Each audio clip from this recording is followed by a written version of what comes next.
During Rand Paul's announcement, you saw crowds, you saw a big event. That's how you're supposed to make your announcement, when you have real support. Okay? But Hillary's losing support, and the media doesn't want you to know that, so they're going to try and play us. So what are they going to tell us? Basically, Rachel Maddow's coming out telling us on MSNBC that Hillary Clinton is going to go back to small campaigning, one-on-one meetings, small-time events. This is what we have to look forward to with Hillary Clinton. Again, the possible first woman president. We're going to take it small time, though.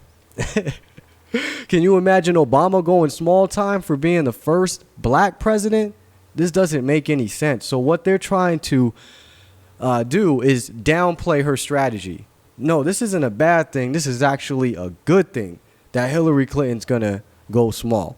So what I'm going to do is I'm going to play you this clip here, and you're going to hear Rachel Maddow really do her best to sell you Hillary Clinton, and she's really good at this, and she knows what she's doing. Hillary Clinton is good at this. She's really good at this. I mean, yes, she did lose the 2008 presidential primary to Barack Obama, barely. But it is still ahistorically inexplicable the way she became the first ever woman elected to the United States Senate in New York State, when she had never lived there a day in her life, and she was running against the most famous New Yorker in the country. But she did it, and she did it with small-scale events and shoe leather and paying attention to local media and surprising everybody by showing up over and over and over again in places that other candidates wouldn't bother. And now this weekend, her campaign says that she will launch her second campaign for president of the United States. But this time, she's going to go back to that successful strategy that she used in 2000 to win that most unlikely Senate seat in New York. She's going to release a video online on Sunday that'll serve as the official announcement. Apparently, it's already been taped. It's already in the can. But once that video launches this weekend, once they hit send, it'll be off to small-scale events, rural areas, one-on-one meetings and very small-scale meetings with voters. No soaring rallies, no big rhetoric, no large rooms.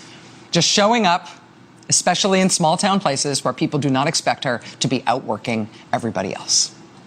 Will it work this time? So they are already trying to sell you her strategy because they don't want you to be surprised when she doesn't show up with big rallies like Obama did, or even like maybe she did 4 years ago.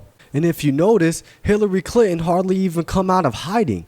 I mean, how often does she do an interview? How often does she do a town hall or meet with voters or meet with common folk people? I mean, Rand Paul is all over the place. Everyone's interviewing him, taking photos with everyone. Where's Hillary?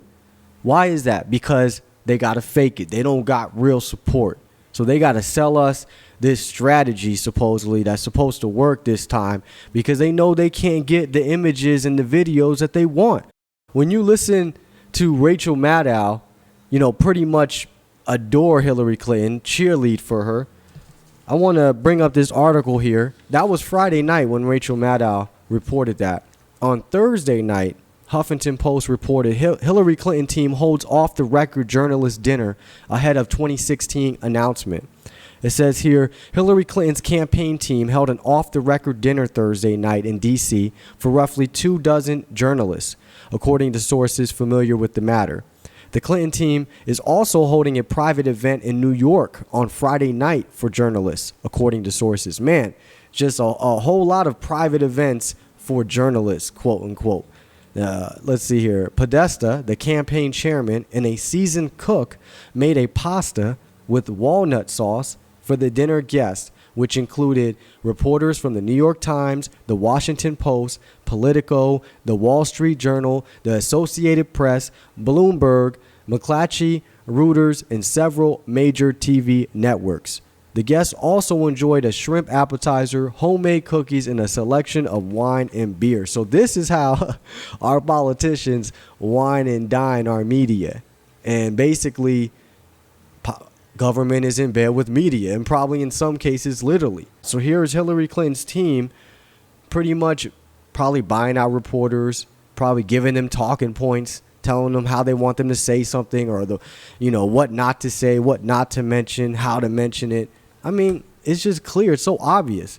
Now, even at Politico, They're reporting as well that same night that on Friday night, Clinton strategist Joel Benenson will hold a similar dinner with reporters, correspondents, and even some television anchors at his apartment in New York. It makes you think, right? I wonder if Rachel Maddow was one of those that was at that meeting or a private meeting or dinner or whatever you want to call it. Who knows what they do privately.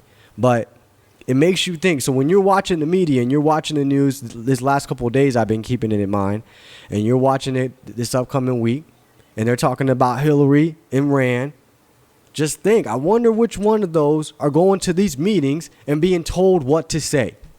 Pretty much.